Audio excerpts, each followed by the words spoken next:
guys. Perfect.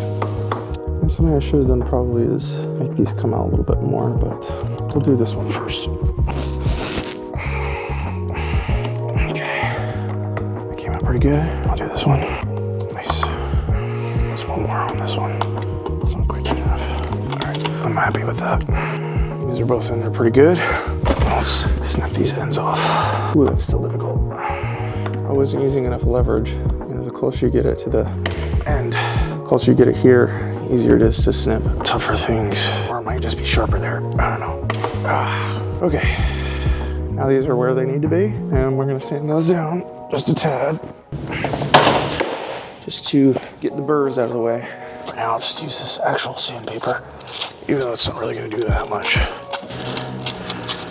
I'll take a metal file to these later. But yeah, these are riveted down now. So now we're gonna wipe this up with probably some acetone, and then I'm gonna put some tape along these edges just to make sure that these edges here don't get caught.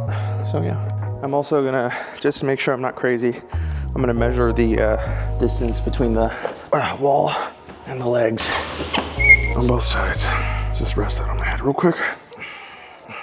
On the right side it's about 0.54. And the left side is 0.37. So actually, this might be pretty good already. In fact, if anything, we should technically move it over the other side, but let me just remeasure real quick. Make sure I'm not missing something. Yeah, 0.3, 0.57. So I mean, that's off by 1/4 of an inch. So honestly, this is already pretty close to this. So what I'm thinking is, I'll sand down this a little bit more, just so it doesn't catch, and then I'll make sure those are taped down.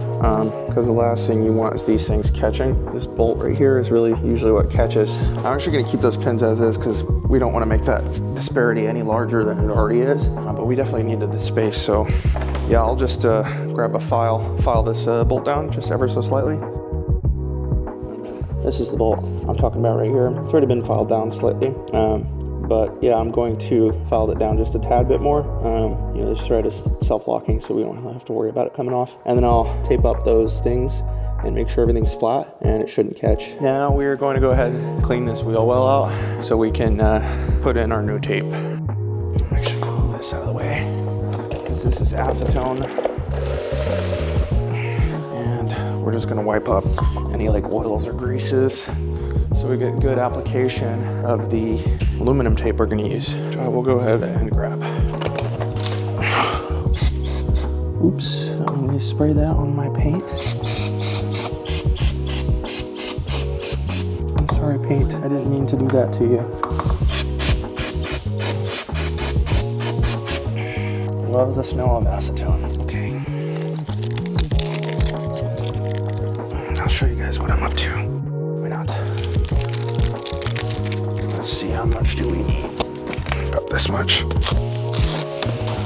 Okay, I gotta get this camera slightly out of the way so I can get under here.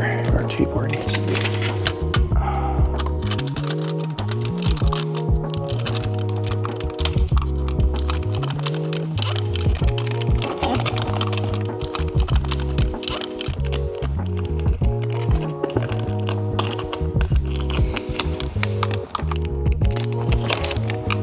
Also put a small strip of aluminum tape right here so I can get under here.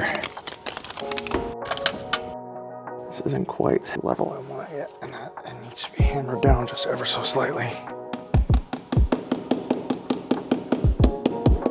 Might even be tempted to redo this small part and snip that off. Because that just doesn't sit right with me. Oh, it just juts out like that. I'm gonna be able to cut this. I don't know if I will. I'll give it one more go. I might just need to sand this. There you go. There. Okay. I'm a little bit happier with that because now it's not. It's like super sharp. Now, take a piece of aluminum tape, bend it so it forms nicely. Well, this much is good.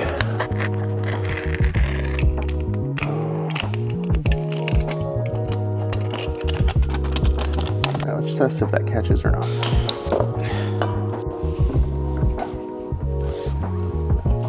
Very nice. All right, well, pretty happy with that side. Here's the result. It doesn't look the prettiest, but it does what it needs to. I could, if I wanted to make it look pretty, put one big strip across here, but honestly, this works for me. We're gonna do the other side now. So yeah, I got the gear retraction all done. Everything fits really well. Here's what the aluminum looks like. Looks pretty good. And most important thing is that it actually fits. I'll show you guys with a quick retraction or two. It goes right in, doesn't catch on anything. Even if this is slightly misaligned, still doesn't catch. So I'm really happy. And yeah, we're getting pretty close. Once I get the parts to secure this, so this is just sort of loosely hanging on there. And also, along with that, I'm gonna be getting some special springs that you can put on the gear here, and ensures that this gear stays locked. And once I get those springs on there, and the down lock springs ensure if you have no hydraulic pressure that your gear won't collapse. And you know, there's already something in place to stop that from happening, which is, you know, these right here stop it once it's down and locked. But if you're like rolling it backwards, you're gonna need those springs. Otherwise, if there's no hydraulic pressure, it's just gonna collapse. And then once we do that, I can actually take this Glasair and I can move it a little bit more towards the back corner there, and we can start getting it on its own power again, or so to speak, to a certain extent. But yeah, we accomplished a good amount today. Now I'm probably going to just do a quick respray, particularly of this bunked up drag brace real quick. It's gonna put some cardboard under it and just spray it up, just so it doesn't look so ass. But yeah, we're gonna do that.